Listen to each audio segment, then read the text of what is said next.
Today's service is about children, the children inside us as well as the children around us in our world. So let yourself relax in your chair. You may want to put your feet on the floor, ground yourself. Take in a nice, slow breath and let it out. Letting the chair and the earth do all the work of holding you up and supporting you. Breathe in. Breathe out slowly. Let your bodies relax. Feel the relaxation in your face. Let the muscles soften. Release any tension around your jaw, around your neck. Whatever you've been carrying around on your shoulders, let it go. Let your shoulders relax. Let all of you, body, mind, and spirit, fully relax. And keep breathing.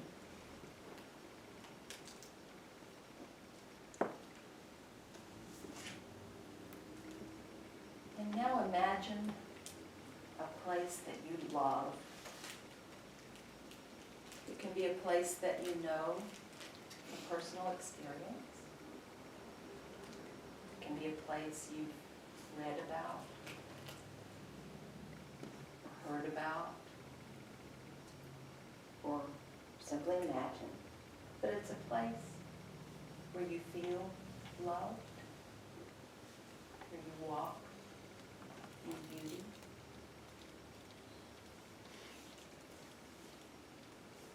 Where you feel safe and happy. Call it to mind. How does it feel? Is there wind on your face? Do you see colors? Do you smell ferns? Do you hear water?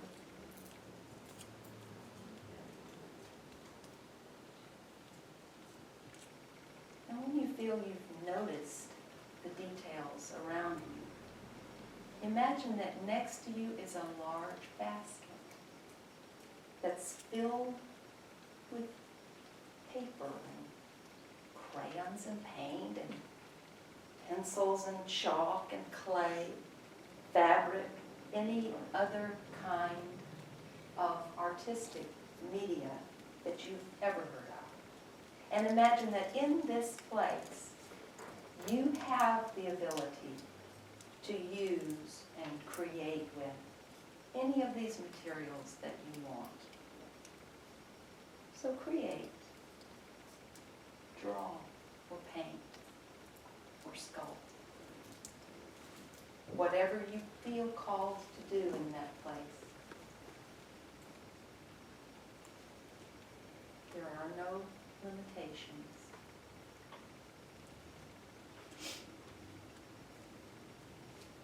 It's as if the artistic expression is making itself.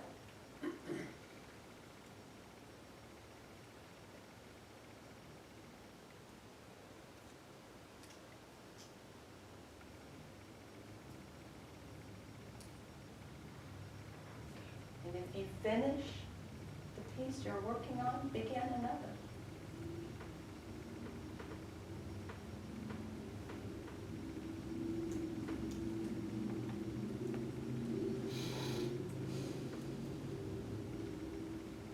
Now bring that piece you're working on, creating, to a gentle, fruitful close. Step back and look at it. Take in what you've created. And then slowly, as you're ready and willing, come back to this room and open your eyes. And we'll sing our meditation.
All I really need to know about how to live and what to do and how to be, I learned in kindergarten.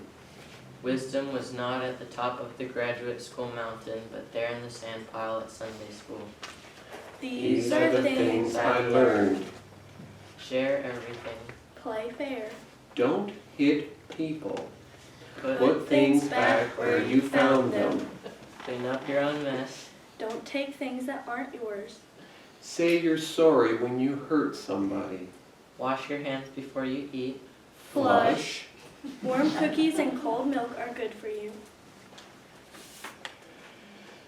Live a balanced life. Learn some and think some. And draw and paint. And sing and dance. And play and work every day some. Take a nap every afternoon. When you go out into the world, watch out for traffic, hold hands, and stick together. Be aware of wonder. Remember the little seed in the styrofoam cup?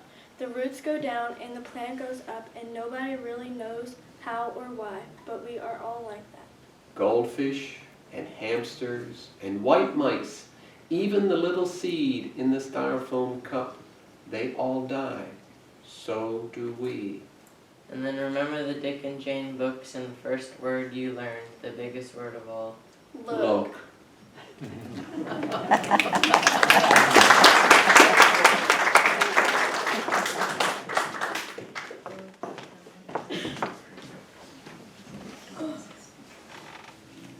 Hi. So I was asked to give a story or tell a reading about how fairy tales or how stories from my childhood have influenced me. So the first thing that I could think of was Disney, obviously, because those who really know me know I am a Disney freak. I love everything Disney. I am an adult child, I like to say, basically. So to give you a little background, I'll throw you back way back to us. 1994.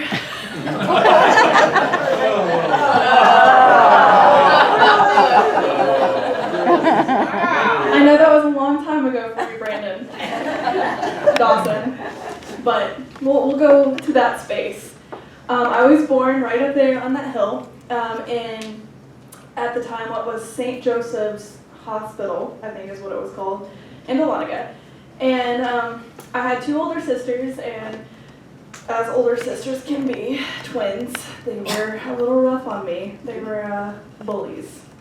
And to run, I would just go to these like little fantasy places as I started to get older, and just try to escape them being big sisters. There was this like big forest area next to my house, and I would jump from tree to tree pretending that I was Tarzan, and I would sit across the river and make potions and pretend that I was cursing them so that they would leave me alone and let me do me, and you know.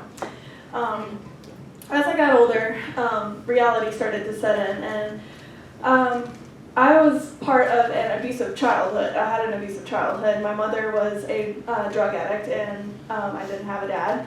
We had 5 kids in our family, and as I got older, I needed that escape more and more. So I would watch Disney movies to like help me just pretend that everything was really awesome. And I remember thinking to myself, if it wasn't for Pocahontas, I'm pretty sure my life would have gone in a completely different direction. It gave me a good moral compass. I, at age 9, was placed into foster care because my mother's drug use had gotten to such a bad place that they deemed that she was unfit to take care of us. At that time, I met my grandmother for the first time, Brenda Cook, you may know her, and was placed into her custody, and that's where I lived for the remainder of my childhood. But during that time, when I was in this really crazy uproar of a time when nothing was stable and nothing was really solid for me, I watched Lion King on a daily basis. It was just the coolest thing, and I was like, he didn't have a dad, he didn't have a mom, like, I can do this, it's fine. And so I watched that, and I know a lot of people make fun of me still because, you know, like they're like, okay, Emily knows this, I told her this story. A few years ago, Lion King came to the Fox, and in the first 10 seconds, I started bawling my eyes out. I cried and cried, and my boyfriend was with me, he took me there, and he was like, what is wrong with you? And I'm like, it's just so beautiful! And no one can really get it, but it is so special to me, and I love kids, and I love their childhood wonder, and I think that what we can give them to enhance their imagination, you don't know the situation that a kid may be going through, and if we can help cultivate that imagination and give them a safe place to explore that part of their mind, then, you know, we could be influencing their lives in a lot of really awesome ways. So, I mean, yeah, that's my story for today.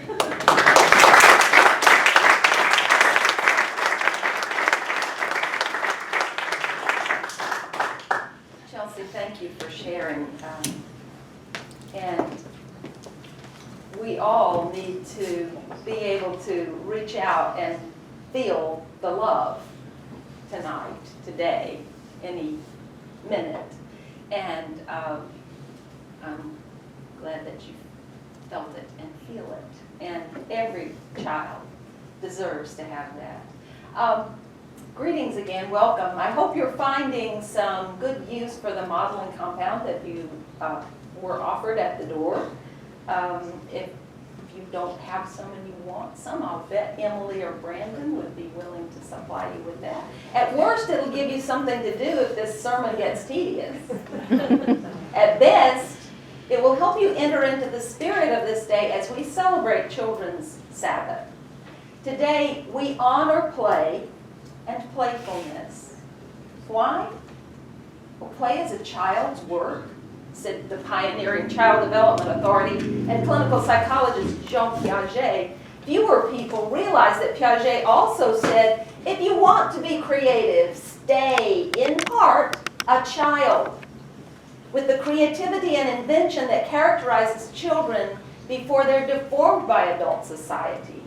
So, I challenge you, whatever your age, to think of play as your work as well. As George Bernard Shaw said, we don't stop playing because we grow old. We grow old because we stop playing. Julia Cameron, author of The Artist's Way, has made a one-woman career out of healing artists. And by artists, she means everybody. Everybody. People whose creativity is wounded or sick or starved or amputated. And we have Lynn here to thank for having an Artist's Way circle that met here at the church for well over a year. Julia Cameron advocates setting artist dates with yourself. Carving out an hour or a half day even perhaps each week to satisfy curiosity, to be playful and whimsical, to nurture that sense of wonder in yourself. Cameron says we forget that the imagination at play is the heart of all good work. Nurturing wonder. Sound familiar? I asked the kids earlier, where do we recognize that from? It's part of our mission. And we do experience wonder when we water those astonishing blossoms in the garden, when we gaze at the early sunlight through the leaves of the trees, when we quietly listen to Roy play, savor a juice-bursting peach, or dance with ferocious abandon. If wonder is as ever-present as looking out the window, and it is, then do we have to nurture it further?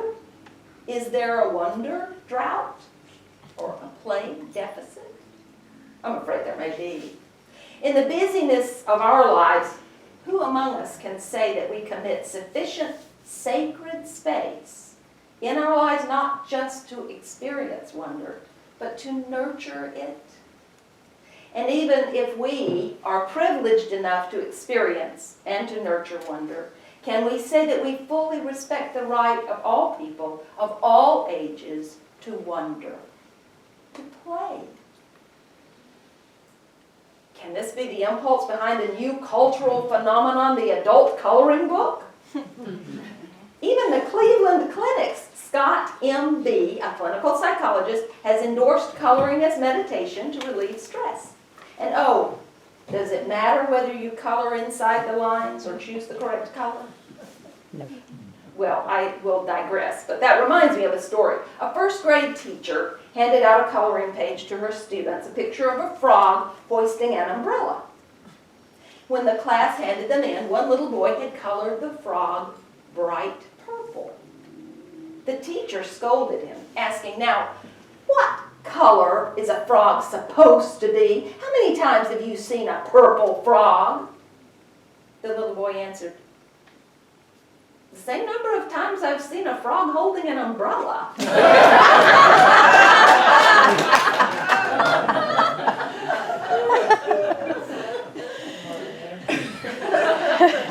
There's a museum in downtown Rochester, New York, the Strong National Museum of Play. Who knew? Explaining why there's a need for a museum devoted to play, its president and CEO said, "Exploring the cultural history of play helps us understand who we are, how we choose to entertain ourselves, how we learn, how we relate to each other, how we see and present ourselves, what we laugh at, and therefore what we dismiss or fear, how we pass along our principles and standards, how we mark change and how we count risk. It shows our changing sense of fair play and underscores our notions of who will be accepted and who will be excluded. It reveals our feelings, the way we construct our identity, and how we represent the world's challenges. Play shows how we separate and how we congregate by age group, gender, ethnicity, preference, and class. Knowing how we play, what games we choose, and whom we play with, traces connections between individual and group and culture, and self and society. One way we play within this congregation is in song and dance. I'm going to ask Emily and Brandon to help me again. Yes. And we're going to pause this sermon to sing "This Little Light of Mine." Don't bother opening a hymn book because you know it. Grab an instrument and or a scarf. And we're going to sing. Shine.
Oh, no. That just means you were entering the spirit. Fully. Thank you for playing along in preparing for today's sermon. I ask people to come forward with stories from their childhoods, never mind how long or short a time ago, about how childhood play or playfulness or a childhood relationship was formative in their lives. You've heard from Chelsea Dickerson, and in a few moments you'll hear also from Kathy Manzella. As for me, one of my brothers had a subscription to Ranger Rick's Nature magazine, published by the National Wildlife Federation. This children's magazine featured a cartoon raccoon who provided commentary and comic relief for factual stories about animals in nature and the perils they faced. One day we read an article about poachers that sparked our outrage. Was it the one about illegal hunters destroying elephants for their ivory tusks? Or was it about tigers losing their noble lives for their gorgeous coats? I don't remember which instance of human greed prompted it. But soon a poacher rolled up what we knew of evil into a single package. My brothers and I formed a prototype for the ultimate villain, and into our already rich fantasy lives, we wove numerous variations on this bad guy. Whereas other children might have played cops and robbers, or cowpokes and horse thieves, we played environmentalists versus poachers. We drew wanted posters of unwashed, gap-toothed, snarling poachers. In our pretend play, we rounded up and jailed 2 or 3 of them a week, liberating their animal prisoners in the process. We invented a heroic animal law enforcer who battled poachers, basing her character on our dog, Gypsy. Gypsy is a good-natured, skinny collie mix whose hair fell out profusely, entered our childhood folklore as Sheriff Boney Shed-A-Lot. Pronounce it carefully is all my mother said.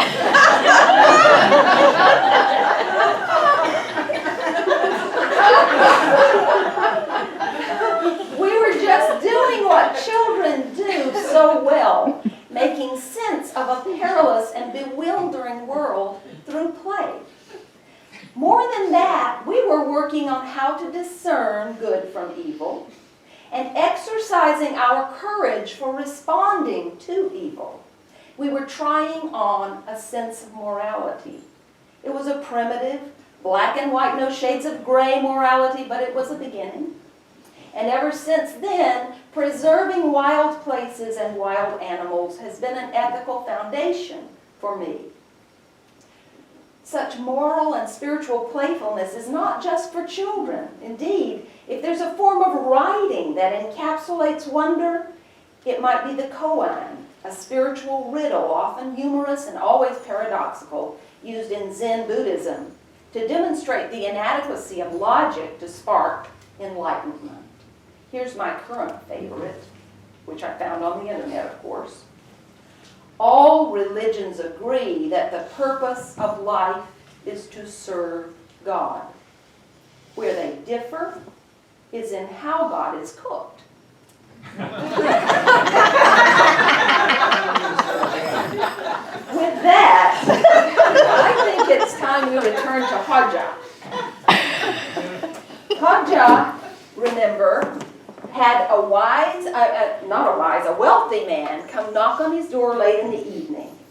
And he was charging a whole bag of gold and silver coins to answer 2 questions. If you young people want to come back up, you can stay where you are, either way. But let's see what happened when the rich visitor finally got an answer to his question about growing roses so he could impress his neighbors. Hodja thought and said, I myself am fond of dandelions, but as you can see, they don't grow here. Neither do roses, probably because I never planted any. I've heard that if you move to Persia and plant rose bushes on the banks of the Tigris, they do very well.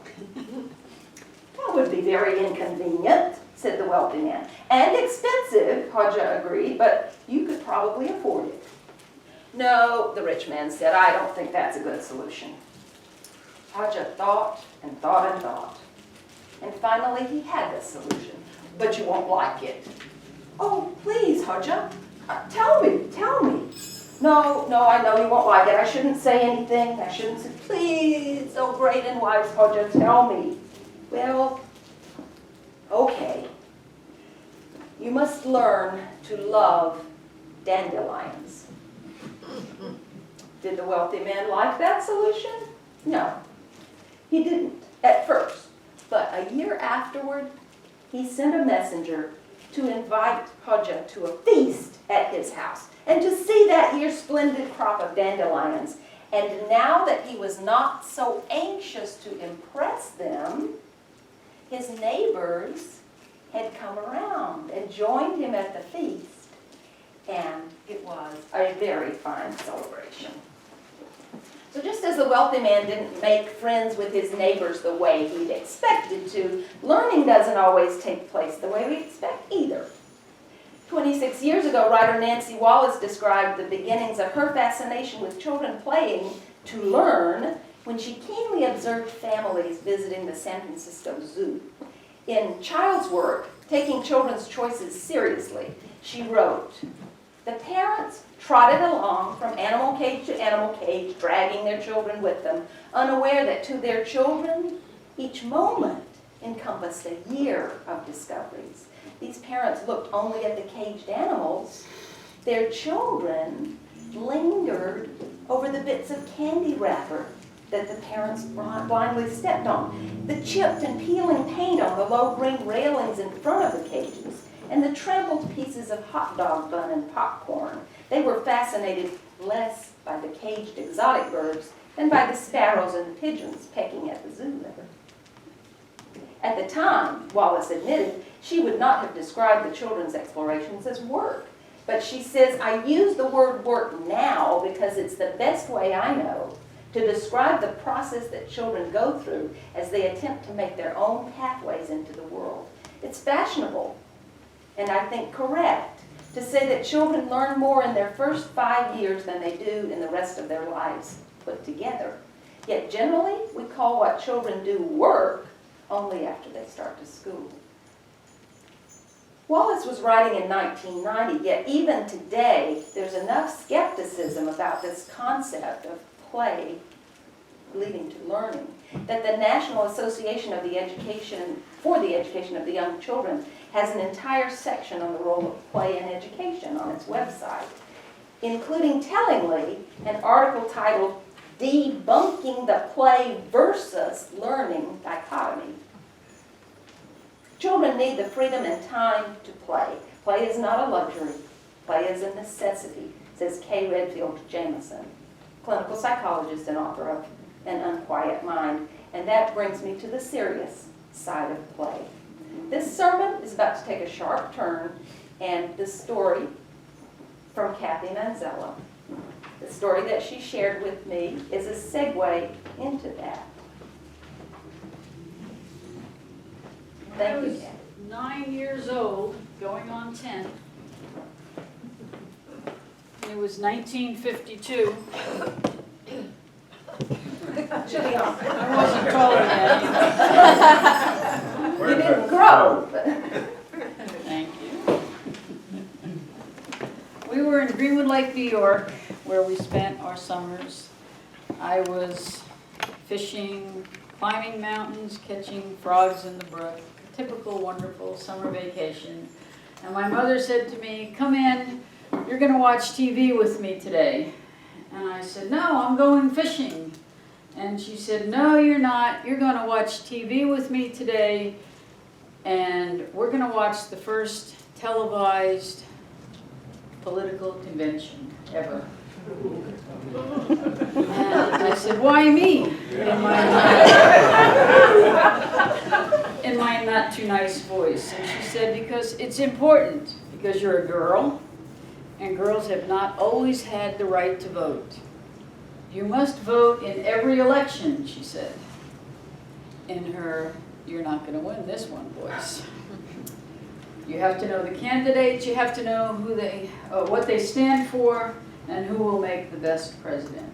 But Ma, I said in my, I think I could get into trouble voice, I'm too young to vote, whereupon she said, but someday you will vote, and you need to know what's going on in this world. Needless to say, we sat together, she paying very close attention, one eye on the TV, one eye on me. We watched the convention, the first televised convention, 1952. Years later, she came to live with me. It was a priority for her to get her address changed on her driver's license because that would automatically register her to vote, and it was very important to her all her life. She was in her early 80s then.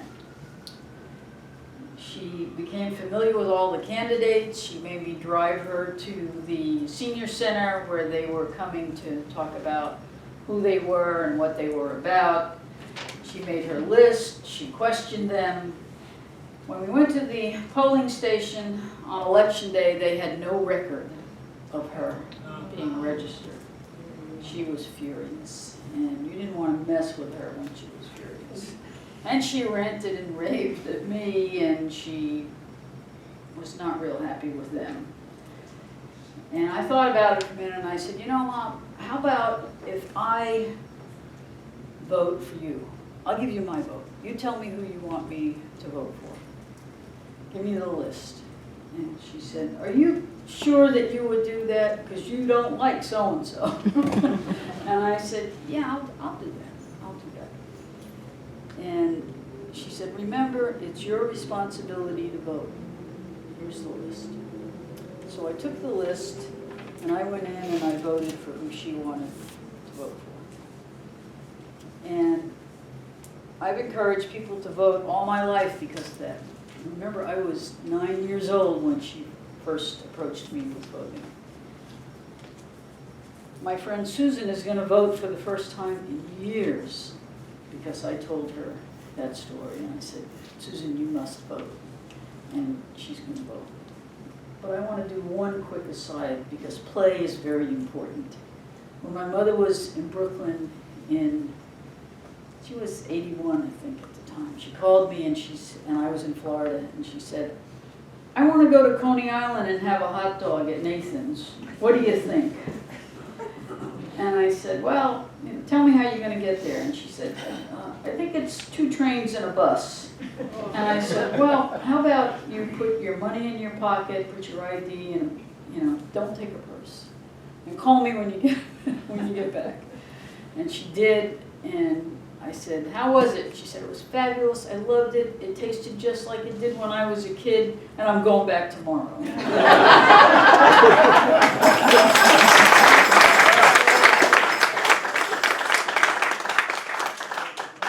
This is the 25th year of Children's Sabbath, a multi-faith initiative of the Children's Defense Fund, or CDF.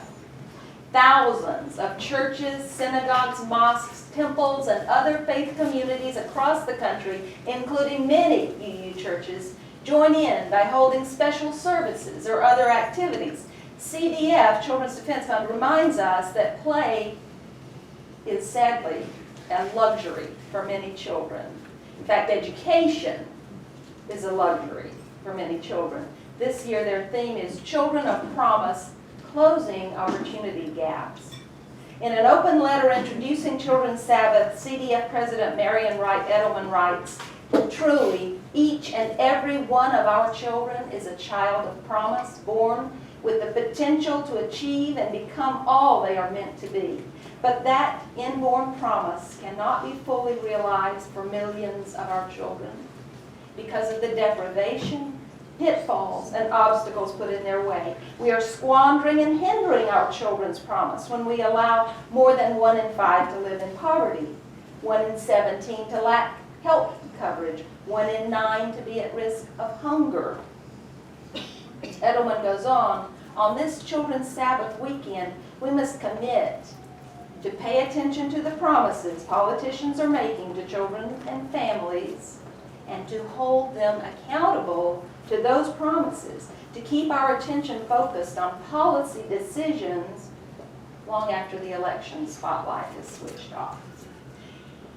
So if we can nurture wonder in ourselves by letting our inner creator play, if we can nurture wonder in this beloved community by supporting our child faith development staff and volunteers and welcoming these children and their spirit of play, and if we can nurture wonder in the greater world by focusing on how our personal and political choices affect children, then we will have furthered our sacred mission.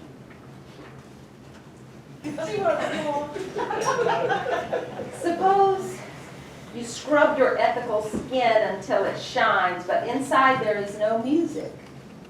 Then what? Suppose you cried 1,000 years for a child who died when she drank bad water. Suppose you organized a great movement to clean the water. Suppose you carried the first filled glass to the child's sister. Suppose you lifted it to her lips. Suppose you watched her dive into the glass, splash, and swim on. The service is over, but the fellowship and sistership continues with our tailgate party. Go Florida State!